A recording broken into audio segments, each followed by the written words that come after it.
over here. We are live. We are live. Yay! Oh, look, we went live on all the platforms all at once. Yay! Hello. Yes, we did it. Now then, let's just give it a second just in case we are going to have anyone joining us live. It would be very exciting if we get some people on live. To everyone watching on the replay, hello and welcome. My name is Lily Badcock. This is TCA Live, which is the live weekly show in association with the Confidence Academy podcast. We have live viewers I can see coming in. Good evening if you're joining us. Hey, good evening, good afternoon, wherever you may be in the world. Because for you, Karen, it's afternoon, isn't it? It is. Afternoon, and it's evening here. So say hey. And if you're watching me, hello on Instagram as well. If you are watching us live and if you have questions, you can post them in the comments box and they should, as if by magic, appear in our chat box here. I will momentarily check across to Facebook just in case we're not seeing them. The only thing I would say for anyone who's new to this, we are streaming via StreamYard, which means if you post a comment, if you're not signed up through StreamYard, we won't be able to see your name. So if we don't full name you, we're not being rude. We just don't know. So, Karen, welcome back to the podcast. Thank you. I'm so honored to be here again. I'm so excited. I love this. I love that I get to meet people on the show and then they get to come back and we get to do this live element. I think it's so fun. So your episode came out this week and we were talking all about your work. So for those people who might not have heard the episode, just let everybody know who you are and what you do. Okay, well, thank you. Welcome, everybody. My name is Karen Fasulo. I am a parenting coach, a certified parenting coach, and I specialize in working with parents who have children with special needs. And my personal story is that my oldest daughter was diagnosed with autism when she was 11 years old. Like most parents, I knew right from pretty much she was born that there was something just a little bit different. And what I do is I really dissect my journey through all of that. I really talk about my fears, the struggles that I went through. And now I'm using my certification to reach out to other parents who may be going through a similar thing. And offer my support, my guidance, and coaching so that they can have build a better relationship with themselves and with their children. Amazing. And it was such a great interview. And I think I said at the time, it was very timely because at the time we were going through the process of having our eldest son assessed for autism. Since I spoke to you, we've had our first part of the assessment. So here it takes, I think there are 3 parts to the assessment. Yeah. And we were waiting months and months and months to even have that first call. But the call went really well. And the lady I spoke to actually said, there's such overwhelming evidence that he has got autism that we're probably going to be able to skip the middle bit. So hopefully now we're going to go straight to diagnosis. And I just want to explain what I mean by hopefully, because for anyone watching who's like, why would you hope that that's the diagnosis? The thing is, you know, our son needs support. Like we need people to understand what it is that he deals with, because he's absolutely going to be fine as long as people know like what to deal with. And I think this is the thing, isn't it? And I think there's such a taboo around this subject. There's so much that people don't understand, so much misconception about what it means, and that, you know, I think a lot of people feel like it's something that's going to hold them back or that it's something to be afraid of. And, you know, I think we've been very lucky. We've had a lot of support, and it just seems to me that it's like anyone, isn't it? As long as you've got what you need, you're going to be fine. You know, as long as you've got what you need and you have the support and everything's in place, then you're going to be fine. But I know that for a lot of people, that isn't the case. And so the Q&A tonight, of course, anybody with questions specifically around autism, Karen's the person to speak to. She works with parents who have children with autism, and I'm guessing like maybe other things as well. Like I'm guessing you might work with parents that have other challenges, but you know, obviously it's in a similar bracket in that as a parent you can feel very alone, and you can definitely feel like you're doing a terrible job. you can second guess your decisions and your you know what you're deciding to do for the best. It's just hard to know. So any questions anybody has at any point, put them in the comment box. But we've called this episode Parental Anxiety and Overwhelm because, to be honest, as parents, the whole fucking thing's overwhelming, isn't it? Let's be honest. It's Very much so.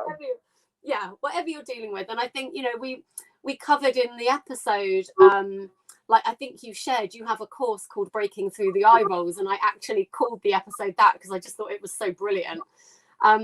And the eye rolls being those eye rolls from people that don't understand, those eye rolls from people who think they know better. And to be honest, I think that that's going to affect any parent, whether, and actually anybody, like anybody that's dealing with anything that somebody else doesn't understand, you're going to get an eye roll from time to time because they don't get it. And you can deal with that to a point, but if you are already struggling and if you're at a low ebb, an eye roll can totally set you off.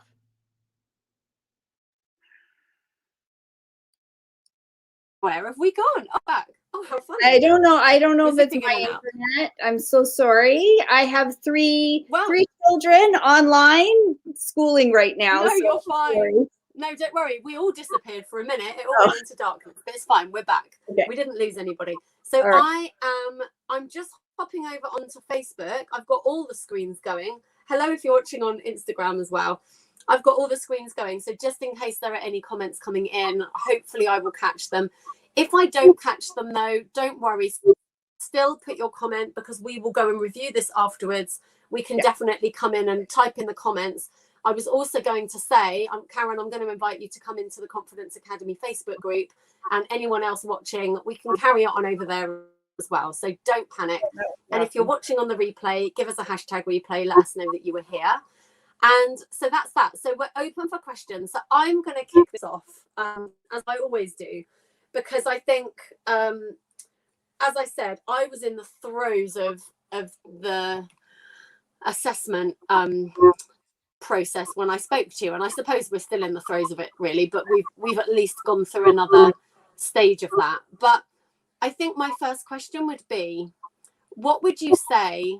Let's just start at the beginning. What would you say to any parent who is thinking that there's maybe something? Because I know in the beginning, I recognized it quite early on with Louis, and I didn't know what it was.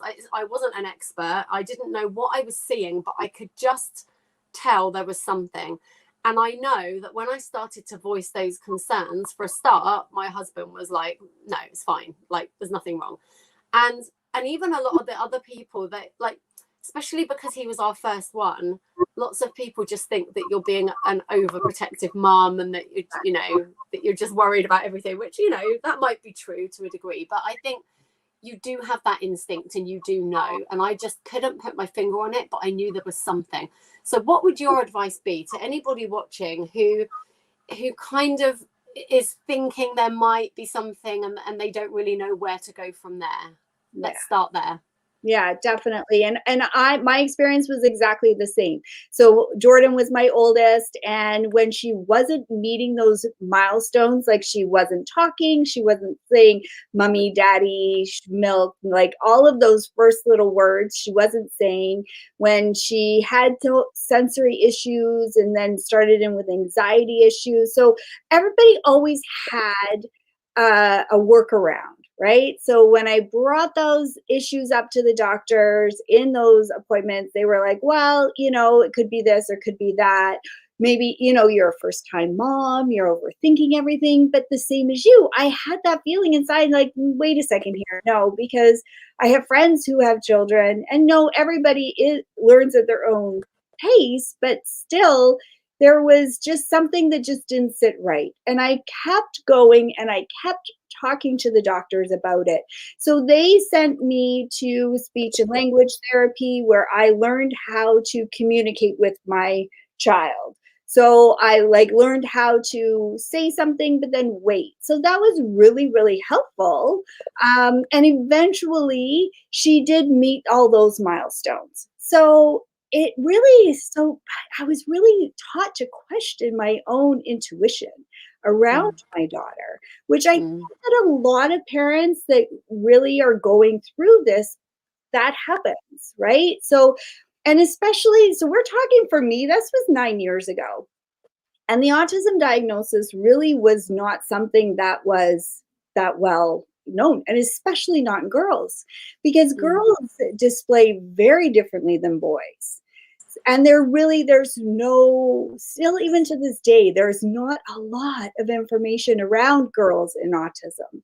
So, and not a lot of, there was, back then, there was no support groups, there was no Facebook groups. So it really was a lot on your own. So what I would say to parents, if you are going through that right now, the first thing is you trust yourself. Trust yourself and make sure that you do ask the questions to your doctor and explain. And you can now do some research. Don't listen to everything that you see on Google, because a lot of it is very different. And even asking questions in a lot of the different groups that are out there, take everything with a grain of salt, because people are going to share with you their experiences, which might not be the same as yours. When we're talking about kids on the spectrum, autism is an umbrella spectrum, and it is because there's no two diagnoses which are the same. My daughter's diagnosis is not going to be the same as your son, so their needs are different, but they're still labeled under the same autism. So it's really confusing. I think that's one of the main issues, actually, that that is so different, even from person to person. Even two people with autism, it could present completely different. It could throw up completely different challenges for that family, for that child. So that, and there isn't like a one size fits all solution. And I think this is the thing. And I think we are in a world where we want those solutions. There's so many things where there is a solution like that, and you can just go, oh, this is my issue, I get that thing and it's going to be fixed. And this isn't one of those things. And I think it's really common to feel very alone, because even though you'll connect with groups, I'm connected, for example, online in a couple of groups, because I just wanted some answers. And while we're waiting for the professionals, like, this is the thing, you're waiting for the professionals, but every single day you're dealing with the kickback from not knowing what you're doing. And it really is like baptism of fire. Like, you just can't, there's no workaround, it's straight through. Do you know what I mean? And I'm in a couple of groups there, which I've kind of found helpful and unhelpful in equal measure, because it's been so nice to see that I'm not the only one, and also very interesting to hear other people's experiences with things that I didn't even realize was a thing. Like, because you're always focusing on the biggest issue. So in our house, I would say we've got two massive issues. One is that Louis cannot get to sleep. So he, on a really, the worst possible ever night, he didn't sleep at all. He stayed awake all the way through. And then what happened after that was he fell asleep at about 10:30 or 11 the next morning, by which point I'd put everybody in the car to go out for a walk, and he'd fallen asleep in the car. And when we got to this place to go for a walk, he didn't know where he was. And it's the first time, and only time actually, that I've seen like what I would call true autistic behavior, where he was banging his head on the seat, he was crying, he was screaming like so loud. People were walking past my car and I didn't know what to do. I had Freddie, who just wanted to go and explore, so he was running up every tree that he could find. Sophia, who's only 2, obviously wanted to go with her brother to climb the trees, and I couldn't leave her, and he wasn't getting out of the car. And that was a moment when I was like, I can't do this. And I wanted to just stop everything and just cry. And there were people walking past my car, and I was just thinking, how can you walk past a mother who's clearly struggling? But, at the end of the day, I would probably have walked past as well, because people don't want to put their nose in your business. Like, it's uncomfortable for them. They don't know what they're dealing with. And So a lot of them, it's just a bit of a side eye, the eye roll, like you said, and you know, and you just know, like, this is a whole other level, but you just know there are people looking, going, oh, she's not very much in control of her children today. Like, you know, why doesn't she have better control? That's your perception about what other people might be thinking about you. Exactly, and that's what I mean by layers. What they're thinking. That's what I mean by layers, right? You're dealing with everything that's actually happening. You're dealing with your own stress and anxiety, which then brings on all of the mind monkeys telling you all the stuff that may or may not be true. At the end of the day, even if it is true, who gives a crap? Who's got the energy for that anyway? But in that moment, like, I would say, and as someone with anxiety as well, like, oh my God, it's like a pressure cooker, and it compounds and it goes up and up and up and up. So I don't really know my point of sharing that, other than to let other people know that if you've gone through that, or if you've been in that place, you're not on your own. No. And of course it did subside, but all of that stemmed from him not sleeping. And so him not getting sleep is actually a big problem. Like right now, he falls asleep around midnight, which to me is really good.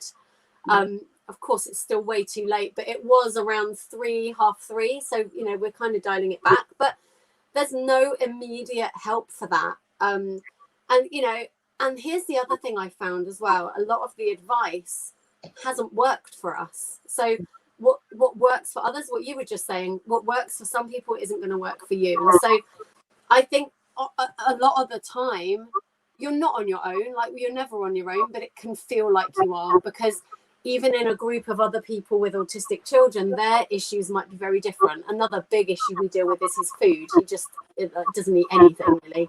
And I found the group, like the big Facebook groups, like I said, I liked, you know, there were certain things I learned in there that I was like, oh, that's so interesting. And I haven't thought of that. And, or just even just a bit of solidarity.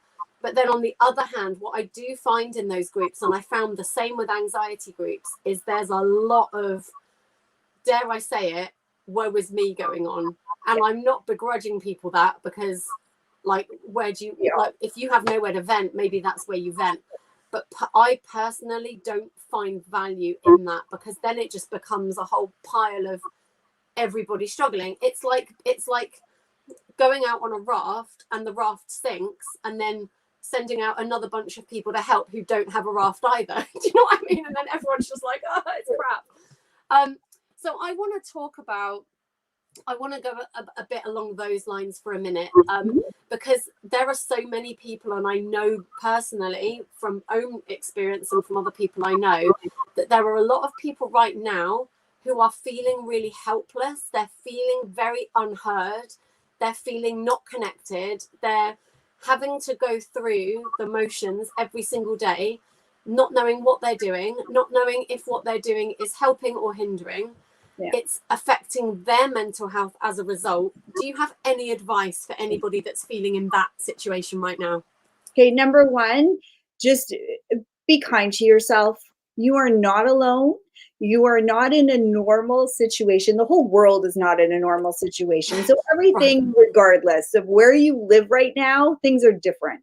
And a lot of the kids that are on the spectrum, whether they are identified or not, have a very hard time managing change.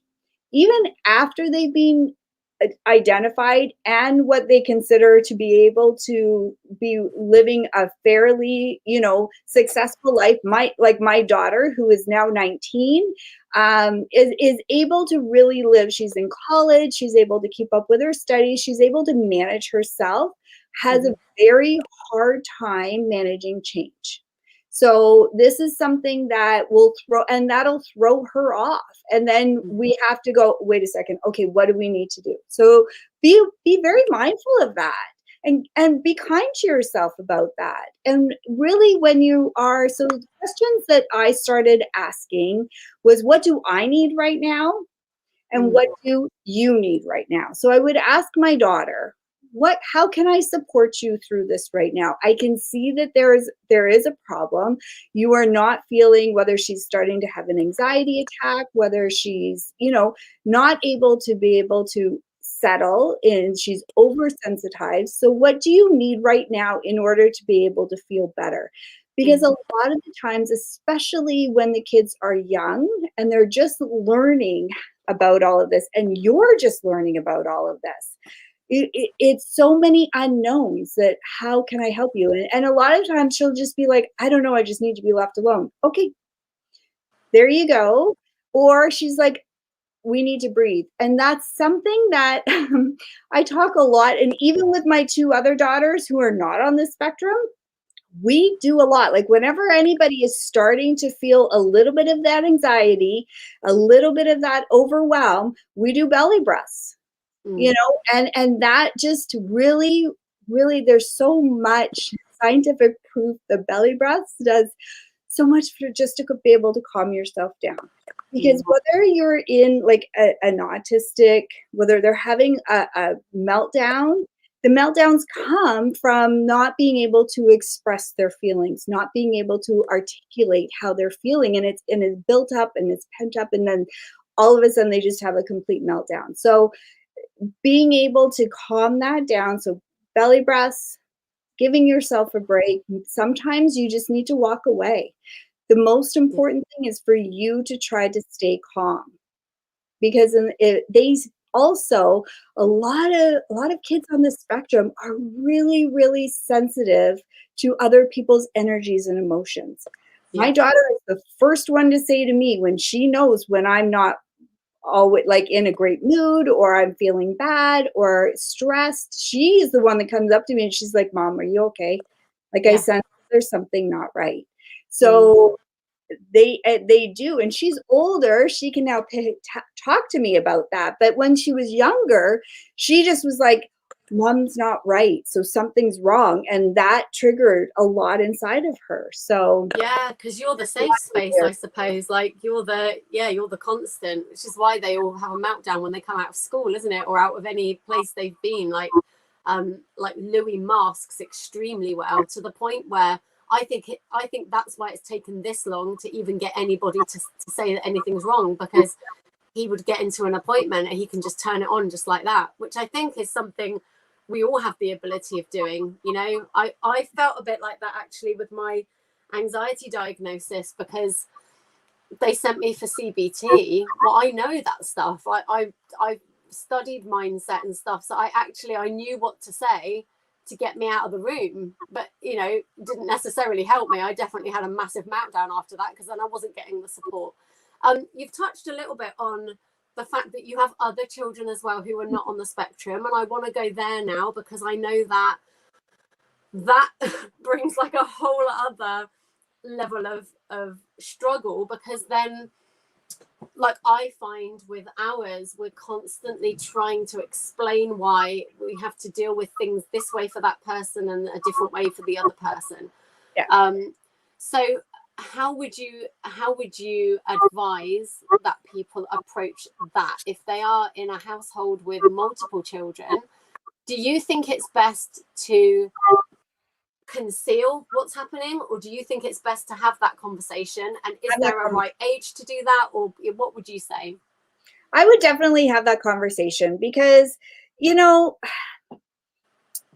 I guess you really need to have that understanding of your own family, right? But regardless, they know that they're being treated differently. So you don't want to create anything. Well, like for my girls, I would never want them to think, well, Jordan gets special treatment because she's autistic. So number one, that's going to make Jordan feel bad because she's autistic. There's nothing wrong with her being autistic. It's actually what makes her the wonderful person that she is. So we celebrate that, right? Like but I understand that when you're still trying to just learn about it, it's hard to see that. It really is. But, we were just like, well, certain things like, okay, so for eating, for instance, right? So Jordan, who is on the spectrum, she cannot eat certain foods. Sorry, my dog is. The dog's getting in on it. Sorry, the dog just literally came in and jumped up and ate my right, there'll be a 2-year-old in a minute. She'll be coming in to get some sleep. So don't worry. So, so we're talking. So, like Jordan, she cannot physically eat certain foods. Like we've Yeah. tried, like she just can't. And they may be things that you and I think, well, why can't you eat them? Like red peppers or bok choy or any breakfast food, eggs or anything like that. She like she's tried, she just cannot swallow them. So it's little things like, well, that's fine, but she can eat, she loves raw oysters and she'll go eat a whole tray load of raw oysters and she'll eat like noodle soup for breakfast. And so it's those things like, it's like, well, is it really a big deal?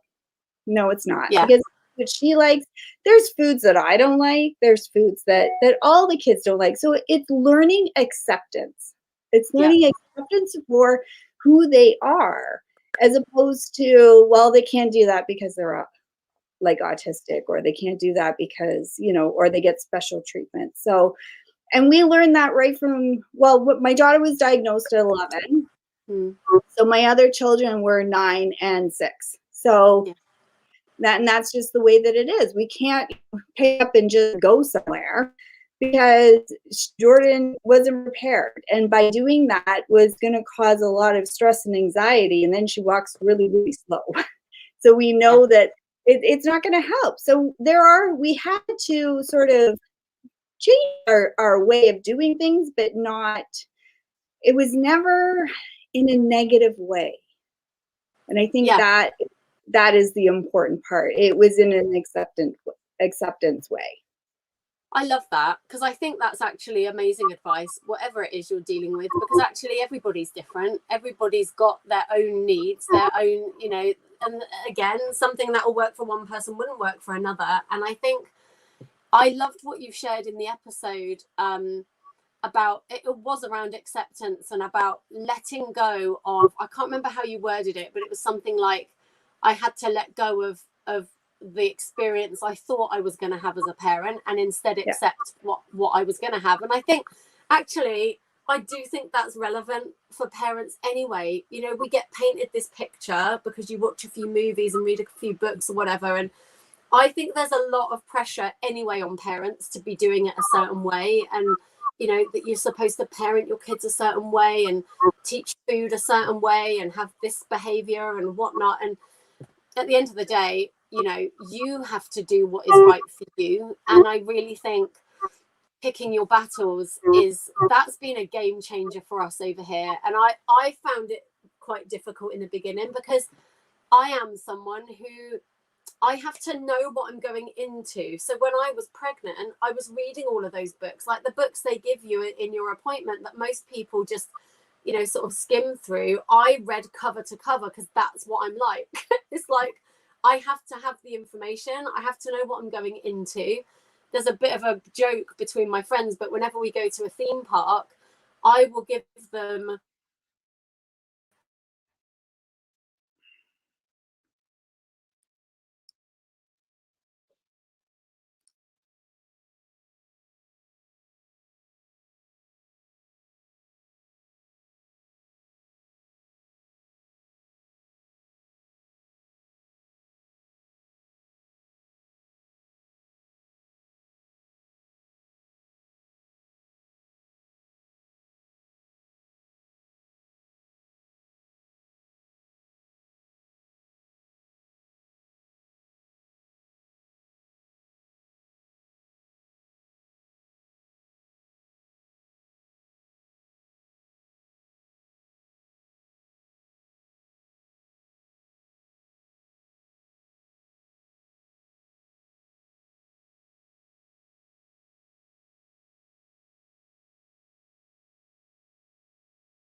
I don't know what happened. Hello. I'm wondering if it's my internet. I had a message saying that my Wi-Fi was unstable. I was like, aren't we all at this point? Totally. Let me just check that we're back. Okay. It looks like we're back. I'm just going to wait for Facebook to catch up. I've ended Instagram. poor old Instagram, they get the rough end of this deal, but I'll share to Instagram afterwards. Hopefully they'll come and find us. Okay, I think we're back.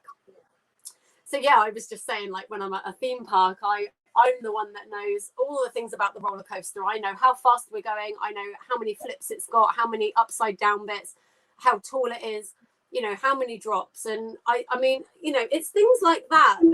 Then I start to go, maybe I'm a little bit autistic as well, because like that's a proper autism thing, isn't it? It's like, gotta have the information. And this is the thing as well, like a lot of the things, like a lot of the traits I see in Louis, a lot of it, I'm like, yeah, but I'm like that. Like, he could have just got that from me. So I think, you know, there's, again, it's such a grey area. There's so many things that it could be that, or it could just be something else. But I think, you know, because I'm that way, I'd gone into parenthood with my idea of what it was supposed to be like, how it was supposed to look. But I mean, you know, I got my first taste of what it's truly like when I wrote a birth plan. And then I don't think I've written 3 birth plans in my life, and I don't think any of them have ever gone to that plan. To the point where when I had Sophia, my 3rd child, and they were like, okay, we're going to write the birth plan. I was like, just put a question mark, like, whatever, do whatever. You're going to do whatever you want anyway. Like, nothing ever goes to plan. But I think it's really good advice you have to try and let go of your own expectations, and especially the expectations of others. And you especially have to remind yourself that those people are not living your experience. Those people do not understand. And it's not that it's a bad thing. Like, they don't have to understand it. You just have to know how to set your boundaries for yourself. And it truly is about picking battles. You know, like, we've got to the point where Louis is very rigid with his food. And so Louis is rigid with his food, and that's the way it is. And I just try and make sure that he has the things he likes, and I try and give him good stuff as well. And I'm actually now thinking I'm going to have to start getting him some like extra vitamins or something, because I just worry that he's not getting everything he needs. But he doesn't look unwell. Like, you know, he's very thin, but that runs in our family anyway, not on my side, as you can tell. But my dad, my brother, my sister, they're all like super like beanpole skinny. So even that is not that unusual. But you know, a lot of anxiety can be alleviated just by having some acceptance around what it is you're doing, you know, and literally going, never mind what I thought it was going to be, never mind what that book said, never mind what that program did, never mind what, you know, Sally down the road is doing. You know, you said it as well. This is what you say to your child. What do you need right now? What do I need right now? How can we all get through this moment and survive it, you know? Because exactly. I think that's the only way forward. And I also I had to release that vision that I had of her when she was born, when I found out that she was diagnosed. But then I also had to release that new vision that was created in my head about what her limitations were going to be. Right? Because you always are given, at least I was given the pamphlets that was like, be careful. I don't know how she'll do in high school. She won't be able to hold a job. She won't be able to go to post-secondary education. She won't be able to live on her own. Like, she probably won't be able to have friends. Watch out for, you know, suicidal thoughts, being bullied, opened, all of that, right? So this was all like, oh my goodness. So that was the new vision that I had for my daughter. And I actually needed to release that as well. Because if I kept that vision that she's not going to be able to do stuff in my head, then she's going to sense that and she's going to live down to that. Right. So you have to really be realistic as far as, okay, well, no, she's not going to go to university, but you know what is it she really likes? And, you know, when she was little, she was always making movies on my iPad. She was even doing like little finger puppets, and her imagination and creativity was incredible. So when it came time to, well, what do you think that I can do? I'm like, well, why don't you go make movies? Because you naturally were drawn to do that. And that's what she's in school for. And she's thriving with that, you know, so. And I think that, again, I don't think that is necessarily specific to a, you know, child with special needs. That is just excellent advice, whoever your children are, because again, we try and stick everybody in these little boxes, and then a few thrive and most don't. And it's just a much better thing to go, look, forget all of that. What do you love? What are you really good at? Like I've said so many times, how amazing would the world be if everybody was doing what they truly loved and what they truly knew they were good at and what they truly thought they were here to do? There wouldn't be all of this fear and anxiety and overwhelm, because people would just be doing what they feel they're led to be doing. So I think that is excellent advice, whoever you are watching this. It's even good advice to take for yourself. You know, stop putting yourself in boxes. Stop thinking, you know, again, I had the same thing when I got given my anxiety diagnosis. Same as you said, suddenly the whole list of what I wouldn't be able to do as a result of that. And then I had to check myself and go, wait a minute, do you believe that though? Like, what do you actually believe? And I was like, well, actually, that doesn't feel true. What feels true is that I can dream big dreams and create what I want in my life. I've always believed I could do that. Just because this bit of paper says I've got anxiety shouldn't mean that I suddenly can't create an amazing life. But it took me a minute, you know, because we're so conditioned to go, oh, okay, I've got anxiety. Right. Okay, let me hang that around my neck and I'll go and act like someone with anxiety, you know. The thing I get told, not so much now, because I'm not really in that space so much, but in the beginning, so many people would judge that. They would go, but you don't look like you have anxiety. You don't look like someone with a mental health issue. And I was like, but what does that even look like? Like this, I have a mental health issue, so this is what it looks like, you know. You're just seeing me on a good day, or you're just seeing a nice picture with a filter. Like, let me show you the other side of it. But that's what we don't see. I want to come back to talking about the overwhelm that can happen as a parent when it feels relentless, like all the things are coming at you all at once. And I know that there are going to be people that watch this as well who are doing it on their own. There are single parents dealing with this, and they have children that are on the spectrum, sometimes multiple children, and there doesn't seem to be any break for them. And especially where we're at now with this pandemic, where you can't necessarily go and get a coffee with a friend or go and have a workout class or whatever. Do you have any advice for people who feel like they're drowning in everything that's happening to them? Like when they physically can't get that space, is there any advice for people that are in that space right now? Right. So I was a single parent doing all of this on my own as well. So I get it. I totally get it, that it that weight on top of your shoulders and that pressure that you've got to get it right for both sides, right? So it's huge. What I found, especially now in the pandemic, when I need to have that space, because you need to self-parent yourself. Even if you cannot get out and see somebody, you need to find that. So whether it's putting everybody in and going for a walk, or making sure that, of course, number one, your kids are safe. And is it that you go have a bubble bath? Is it that you put on some meditation music, relaxation music, whatever it is that you find? Or is it like that you go and have a dance party, something that's for you? And it doesn't have to be for a long time. A lot of us think that when we are trying to do, when we've got to do self-love, that we've got to do something big and extravagant to show that we love ourselves. And it's not about that.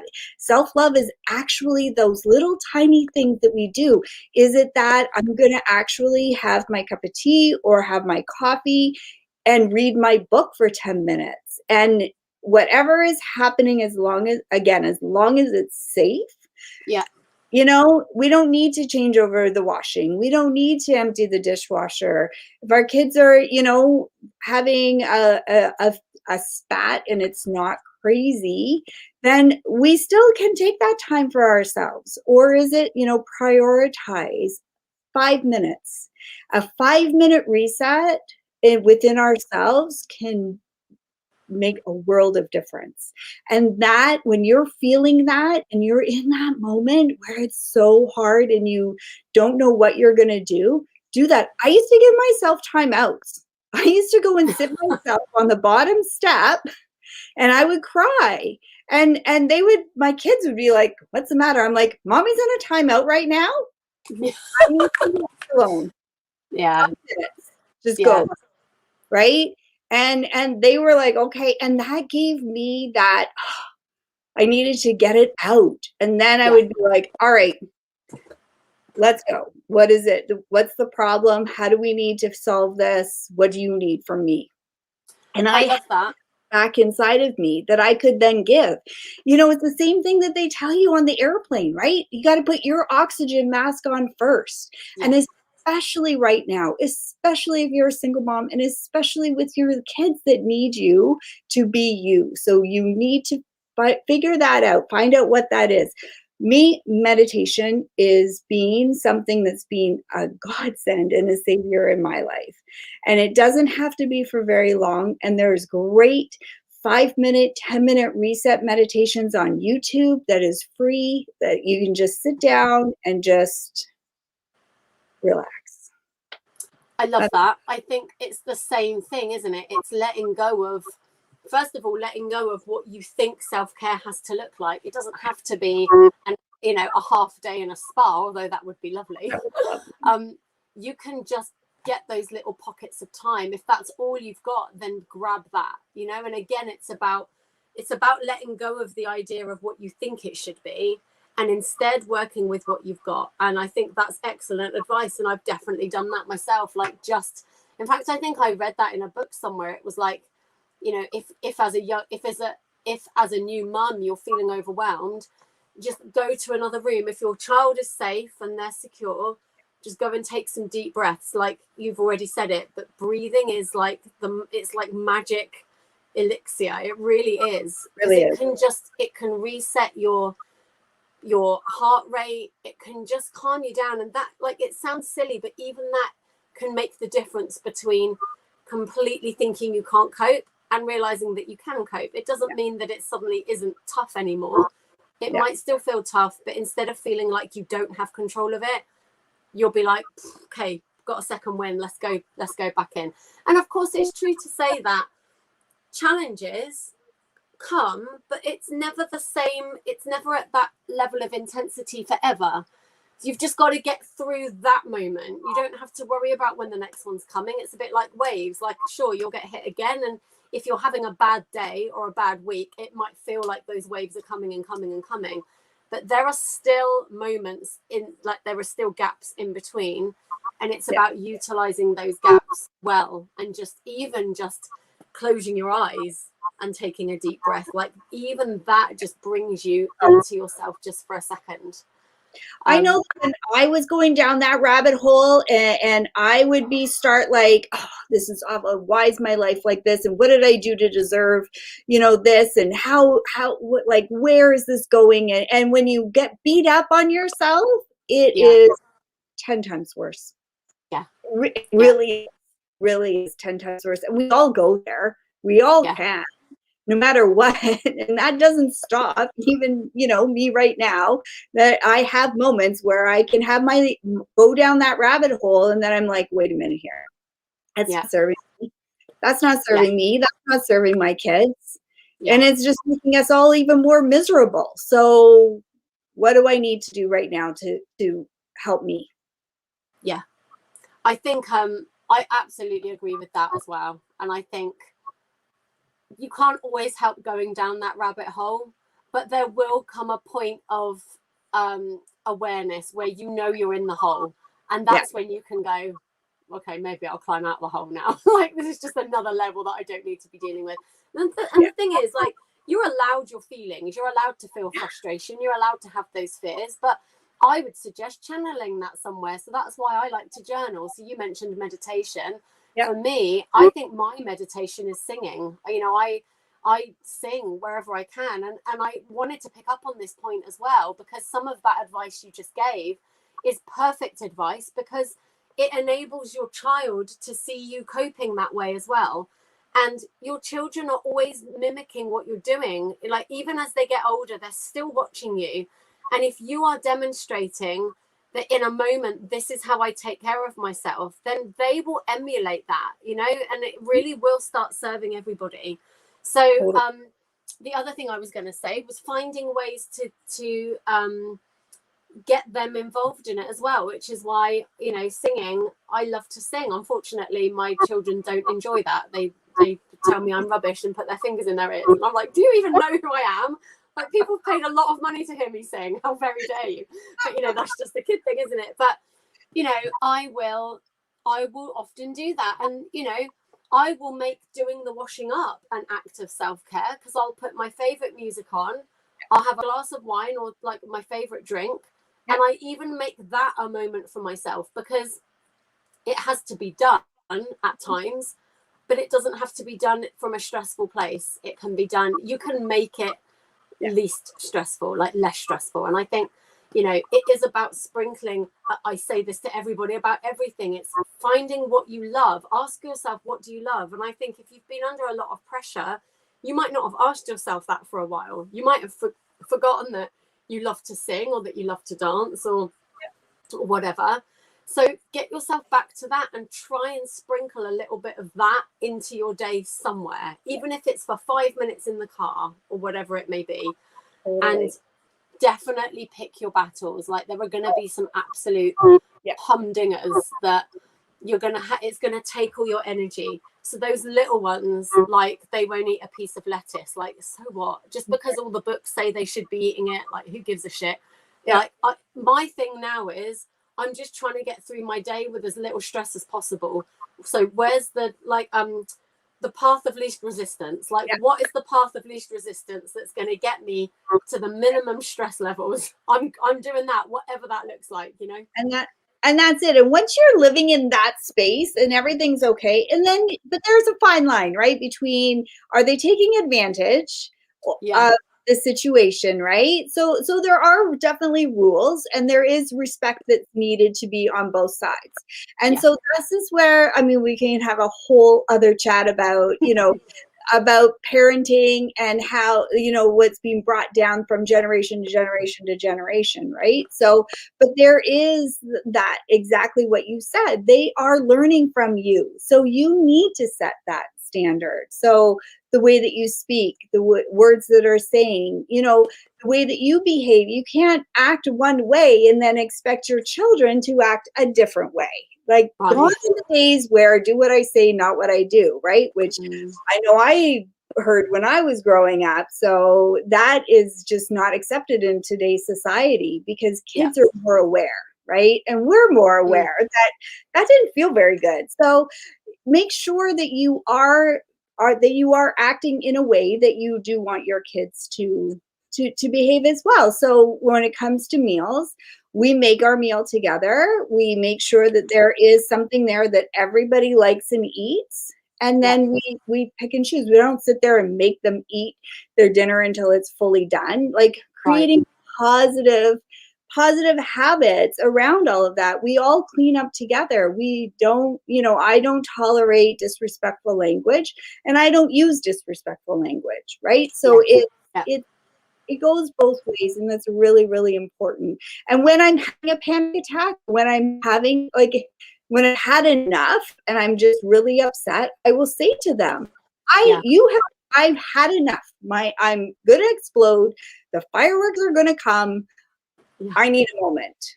And they know that, because they pushed and then they saw the fireworks. So they now know, okay, mommy needs some time. Right? Yeah. But we went way too far. Reel it back. Yeah. Actually, there was a lovely moment I had last year. Well, it wasn't a lovely moment. It was a horrendous moment, because I had a panic attack in the shower, and it was my first panic attack in ages, like in years. And it kind of blindsided me. It kind of came out of nowhere. And I was taking the shower, and it just escalated and escalated. And in the end, my husband came in, like, to try and calm me down and help me. And I suddenly was aware that Freddie, our middle son, was outside the door as well. And at first I kept trying to shut the door, and I was like, don't let him see, because I was like, it's going to be frightening for him. And then something in me was like, no, let him see, let him come in and let him be part of this. Like, you know, it was almost like I had the panic going on, but then there was this stronger thing in my head going, you teach this stuff, you're going to get through this, and you're going to show him that you can get through this. So in the end, we let him come in the bathroom, and he sat on the edge of the bath with me. And I put his little hand on my chest, and I said, can you feel that mummy's heart is beating really fast? And he was like, yeah, because he was like, what's the matter with you? And I said, I feel like I can't breathe. I can breathe, but I feel like I can't breathe.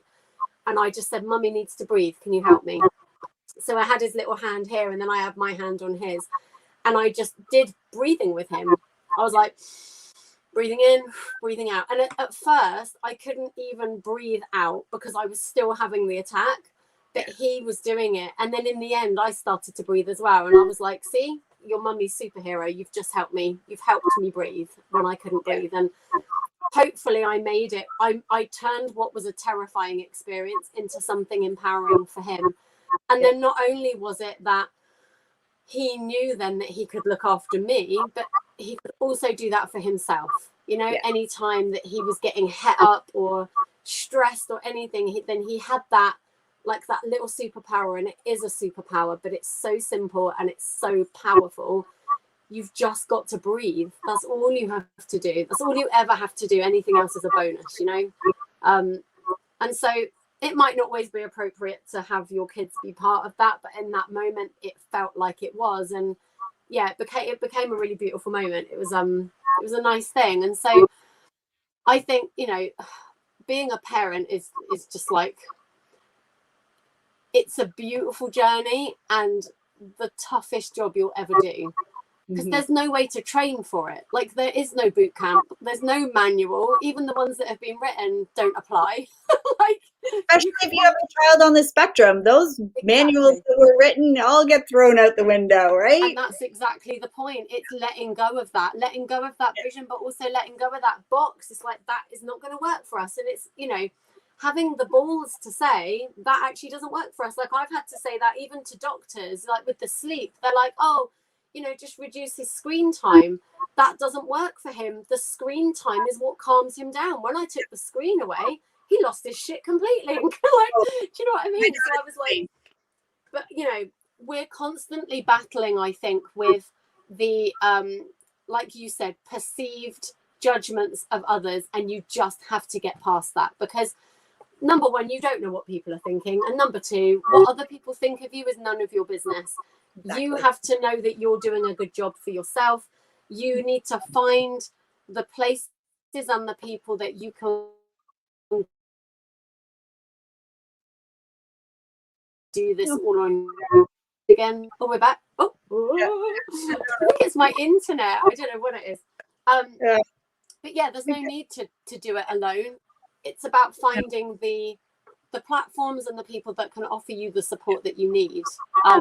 So that was going to bring me to ask you, Karen, do you have a Facebook community or somewhere if people want to connect with you? Tell them where they can go. So I do have a Facebook group. It's called Breaking Through the Eye Rolls. So it should be quite easy for you to find, and it's for parents who have children that are on the spectrum. So where we talk about different strategies, and you definitely can come and ask questions there and be able to get answers and get support. I'm active in there as well. So if you have any questions for me, and it's going to be a positive environment. So action steps as far as what you can do to try to help yourself and your children and your family, as well as, am I frozen? I don't know. We were, but we're back. Okay. Yeah. So Facebook group Breaking Through the Eye Rolls is a free one there. You can also find me on my website, KarenAnnFasulo.com. I've just found it. I'm just seeing if I can share the link now. So is it the one Breaking Through the Eye Rolls Parent Coaching with Karen Ann Fasulo? Yep, that's it. Yay. Okay, let me grab that link and I will just share that now. I've just requested to join, but then I clicked exit by accident, so I haven't answered your questions. That's okay. But hopefully you'll know who I am anyway. But let me come back and I will share that link now. I think it would be a really great community to be part of, you guys, because this isn't generic, just, you know, this isn't just generic advice. This is, you know, Karen has literally walked the path as a single parent with multiple children, one of whom was on the spectrum. And, you know, I doubt there's much that she hasn't experienced. So, you know, it's just having that connection, isn't it? Sometimes it's just nice to have somewhere to go and be like, oh my God, you know, this is happening today. And, you know, that's what I'm dealing with. It's just sometimes it can just be enough to have someone else go, yeah, me too. It's like, okay, at least I'm not on my own. For some reason, that does make it, you do feel a bit better about things. And you feel validated, right? Like that's the whole thing. We really, really want to feel validated. And our children want to feel validated as well. You know what? Like that was a big thing too. Absolutely. Yeah. I'm just putting this link in now. So it's going in on the Facebook page. I will also add it to my business Facebook page, and then I will go over to YouTube and I'll add it in there. So depending on where you guys are watching this, will depend on whether you find that link, but it's coming up any minute now as soon as my computer comes to life. You guys know by now it's the slowest computer in the history of the world. But if not, just go search up that group, Breaking Through the Eye Rolls with Karen and Fasulo. And I've just requested to join. If Karen lets me in, that is because I rejected her questions, but hopefully she'll let me in there. And I'll let you in there. I'm also now it might be a little bit late for your viewers in England, but I'm hosting a free webinar in that group on Monday, February 1st at 7 p.m. Eastern. So it would be a little bit late for you guys, but on the power of asking for help, because a lot of times that's where it is, right? We're almost afraid to ask for help. So, but that will be, I'll leave that replay in that group as well. Wonderful. Yeah, I was going to say if there's a replay. There we go. The link is just there. It's just popped up as well. So you guys can click that and request to join. And of course, if you're not already in the Confidence Academy Facebook group, come and join us over there as well. I recently resurrected it. So it's a little bit, I did neglect it for a while, but we're back and we're putting stuff in there. So you can come and join us over there. And Karen, I'll send you the link for there. And if you want to join us in that group as well. We'd love to. Well, you're free, and then that way anyone watching, you guys can tag us. You can tag me, you can tag Karen. Just, you know, share questions, share experiences, comments from this conversation, anything that you want to. Let's just have a chat. Let's just get a conversation going, because that in itself can be truly healing. Karen, is there anything else that you want to say before we wrap this up tonight? Anything else that you want people to know, or anything else that you wanted to share before we finish?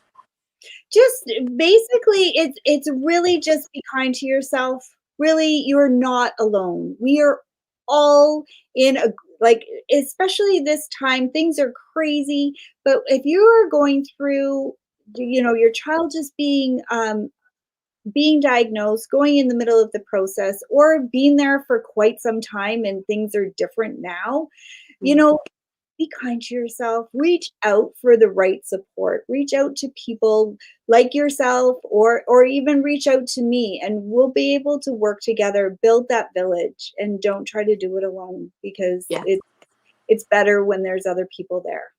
Absolutely. And I think that's especially true if you're finding that you're not getting that support, because I know we've been very lucky with our school, but I know that not everyone has that experience.